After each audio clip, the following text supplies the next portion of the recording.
আওয়ামী লীগ কিন্তু একটা কোনো রাজনীতি না, আওয়ামী লীগ ছিল একটা ধর্ম। অর্থাৎ ধর্মের অবয়বে বঙ্গবন্ধুকে, শেখ মুজিবকে একটা নবী হিসেবে উপস্থাপন করার চেষ্টা করা হয়েছিল, যে সবসময় তাকে আনচ্যালেঞ্জ, তাকে কখনোই কোনোভাবে চ্যালেঞ্জ জানানো যাবে না, আওয়ামী লীগকে কখনো চ্যালেঞ্জ জানানো যাবে না। যখনই কেউ কোনো যৌক্তিক দাবিতে মাঠে আসতো, তখনই তাকে রাজনীতিক পরিচয়ের মধ্যে দিয়ে কালার করা হতো। সে বিএনপি রাজনীতি করে, জামাতের রাজনীতি করে, শিবিরের রাজনীতি করে, অন্য রাজনীতি করে। অর্থাৎ ব্যাপারটি এমন ছিল, শুধুমাত্র আওয়ামী রাজনীতি ছাড়া অন্য কোনো রাজনীতি যদি কেউ করে, তাহলে তার কোনো ধরনের যৌক্তিক দাবি জানানোর অধিকারটি তখন ছিল না, এবং সেটিকে আমরা জাতি হিসেবে মেনে নিয়েছিলাম। সেজন্য আমরা যখনই কোনো দাবি জানাতে যেতাম, আমরা সবসময় দাবিতে যতটা ফোকাস করতাম, তার থেকে বেশি ফোকাস করতাম যে আমরা অরাজনৈতিক, আমরা কোনো রাজনৈতিক সংশ্লিষ্টতা নেই, আমরা কোনো রাজনৈতিক সংশ্লিষ্টতা নেই, আমরা কোনো রাজনৈতিক দলের সাথে নেই। দেখুন, আমাদের মনস্তত্ত্বে, মনোজগতে কি ধরনের সেটি প্রভাব ফেলেছিল। এই যে বিরাজনীতিকরণের যে প্রক্রিয়াটি ছিল, আমরা গণমাধ্যম থেকে শুরু করে রাষ্ট্রের সকল প্রতিষ্ঠান এই বিষয়টিকে তারা মেনে নিয়েছিল। অর্থাৎ আওয়ামী রাজনীতির বাইরে, আওয়ামী ধর্মের বাইরে, আওয়ামী লীগ কিন্তু একটা কোনো রাজনীতি না, আওয়ামী লীগ ছিল একটা ধর্ম। অর্থাৎ ধর্মের অবয়বে বঙ্গবন্ধুকে, শেখ মুজিবকে একটা নবী হিসেবে উপস্থাপন করার চেষ্টা করা হয়েছিল, যে সবসময় তাকে আনচ্যালেঞ্জ, তাকে কখনোই কোনোভাবে চ্যালেঞ্জ জানানো যাবে না, আওয়ামী লীগকে কখনো চ্যালেঞ্জ জানানো যাবে না। এবং আমরা মনস্তাত্ত্বিক জায়গা থেকে সেই বিষয়টিকে আমরা মেনেও নিয়েছিলাম, এবং এই মেনে নেওয়ার জায়গায় ইন্ধন হিসেবে, ক্যাটালিস্ট হিসেবে কাজ করেছে গণমাধ্যম থেকে শুরু করে ব্যবসা প্রতিষ্ঠান, শিক্ষা প্রতিষ্ঠান, রাষ্ট্রের যে বিভিন্ন ইনস্টিটিউশনগুলো রয়েছে, যারা এখন বিভিন্ন দাবিতে রাস্তায় নেমে আসছে, যারা অন্তর্বর্তীকালীন সরকারকে গঠিত না হতে হতে রাস্তায় বিভিন্ন যৌক্তিক দাবিতে নেমে আসছে। আমি প্রশ্ন রাখতে চাই, আপনারা যদি কোথায় ছিলেন? গত 16 বছর ধরে আপনি কেন ক্ষমতাকে প্রশ্ন করতে পারেননি? কেন ফেসিবাদকে প্রশ্ন করতে পারেননি? কেন রাষ্ট্র, আপনি রাস্তায় দাঁড়াতেন যখন, তখন আপনাকে বলতে হতো যে, আপনি রাস্তায় আপনাকে বলতে হতো আপনি রাজনৈতিক দলের সাথে সংশ্লিষ্ট না?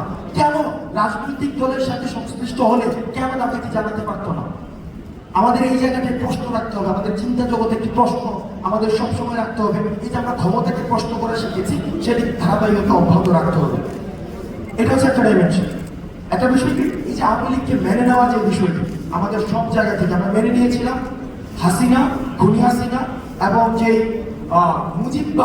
মুজিববাদ যে আমাদের সংবিধানে যেটা রিফ্লেকশন ঘটেছে, সংবিধানটা মূলত হচ্ছে, এখন আমরা দেখছি এটা নিয়ে বিভিন্ন জায়গায় তর্ক করছে, আলাপ করছে বিভিন্ন জায়গায়, এবং আমরা বুদ্ধিবৃত্তিক মহলে সেটা নিয়ে বেশ চর্চা দেখছি। দেখেন, এই যে 72-এর যে সংবিধানটা প্রণীত হয়েছে, এই সংবিধানটা কিন্তু একটা জাতীয় সংবিধানের জায়গায় সেটা হয়ে গিয়েছিল কি আওয়ামী লীগের সংবিধান। এই আওয়ামী লীগের সংবিধানটা সেখানে হচ্ছে একটা আমরা জাতীয় সংবিধান হিসেবে আমরা মেনে নিয়েছিলাম।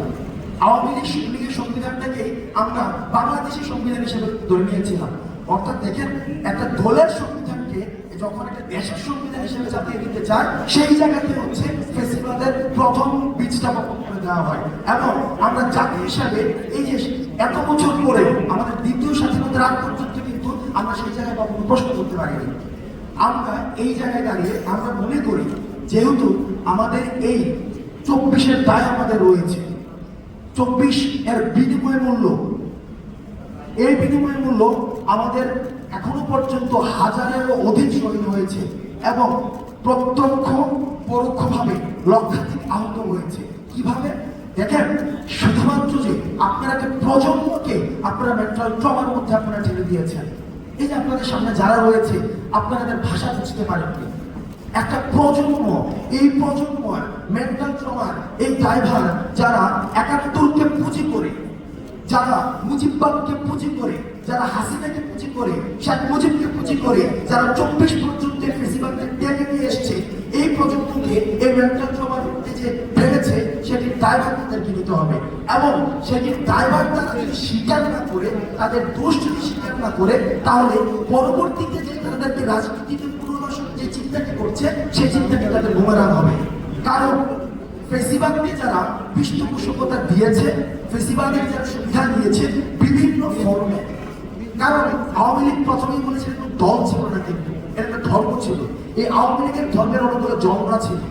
আওয়ামী লীগ কালচার ছিল, আওয়ামী লীগ মিডিয়া ছিল, আওয়ামী লীগ ইনস্টিটিউশন ছিল, আওয়ামী লীগ পোশাক ছিল, আওয়ামী লীগের খাবার দাবার ছিল। আপনি দেখবেন পাকিস্তানি মুরগি, আমরা দেখেছি যে এই যে দেখেন এটা বর্ষপত্রের মধ্যে কিন্তু বিশাল একটা, আমরা এটাকে স্বাভাবিকভাবে মেনে নিয়েছিলাম। আমরা ইলিশ বাণিজ্য চলেছে, ইলিশ দিয়ে রাজনীতি করা হয়েছে। অর্থাৎ আমাদের প্রত্যেকটা টুলস, ইনস্ট্রুমেন্ট, এই ফেসিজম যে মাথার মগজে যেভাবে ছেড়ে বসেছে, গেড়ে বসেছে, এইটার সম্পাদন করতে হলে আমাদেরকে যে কাজটা করতে হবে সেটা হচ্ছে আমাদেরকে ইউনাইটেড থাকতে হবে। আমাদের কিভাবে ইউনাইটেড থাকতে হবে?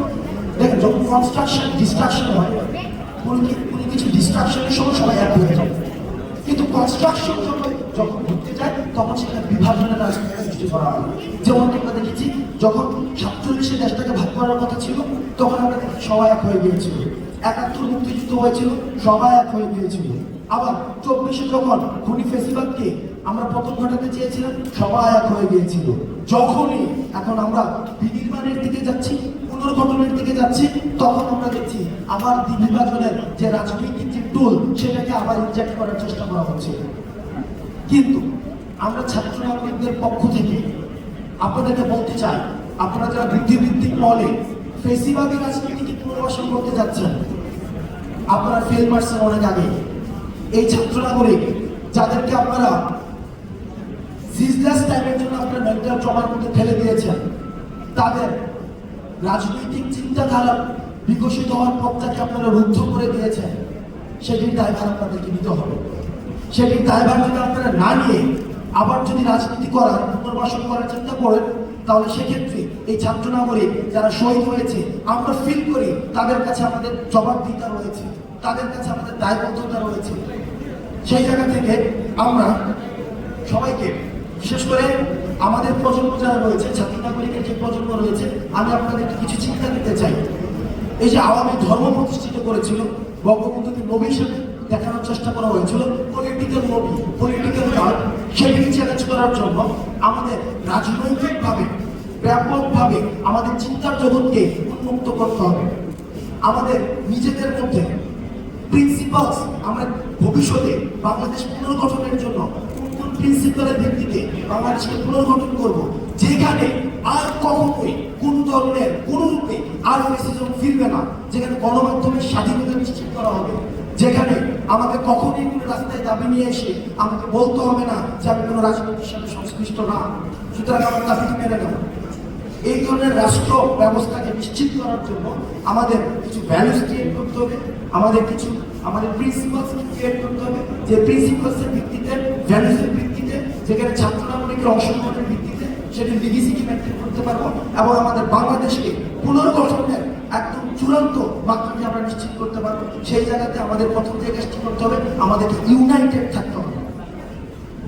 মাথায় রাখতে হবে, গতকাল আমরা যেটি দেখেছি, যারা গণমাধ্যমের স্বাধীনতায় ক্ষমতা না আসতে বিশ্বাস করে না, বিভিন্নভাবে চেপে ধরতে চায়, গণমাধ্যমের উপরে হামলা করে, তারা যখন ক্ষমতায় যাবে, ক্ষমতার শান্তি পাবে, তাদের কাছে গণমাধ্যমের স্বাধীনতা, বাক স্বাধীনতা এগুলো কিভাবে হচ্ছে রক্ষা পাবে। আপনাদেরকে ভাবতে হবে, এটি গণমাধ্যমের দায়ভার।